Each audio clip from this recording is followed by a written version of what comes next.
Ha, ari mukoricho.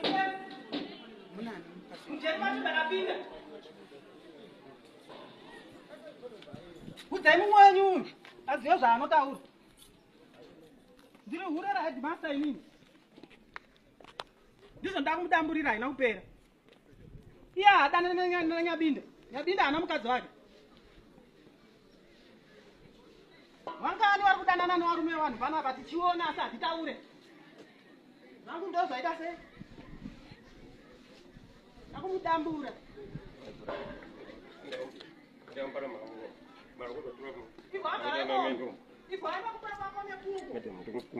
Madam, taking my photos is not an issue. Madam, Satori my photos got it. Rukumbiro, madam. Rukumbiro, madam. Musaita is going to stop them. Thank you.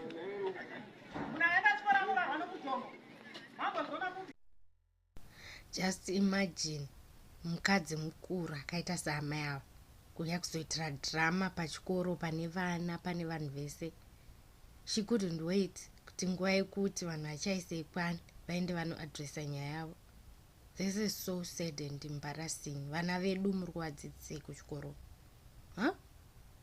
Reka tikontinue kuona video.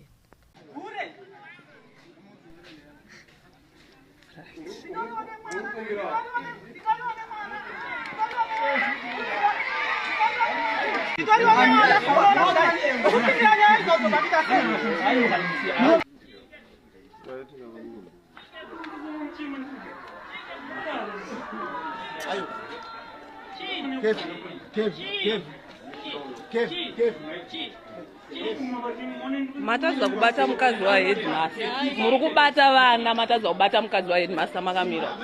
Chii ichocho? Masiya zvichienderera zvimuripo.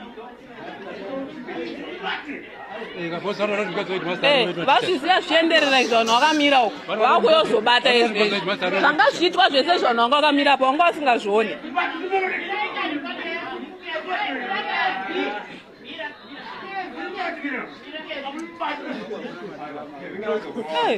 Ungatukirwa mai wako kuti hure. Zvinhu izvi tiri kusiya zvichienderera izvi. Zvinotanga nhasi.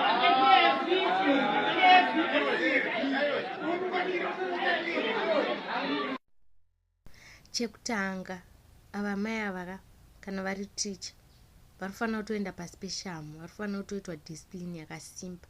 Hatizivi kuti in what way, but this is very humiliating for the school. This is not right. Kuya vachitanga violence, kuya vachiita noise pachikoro in the school premises.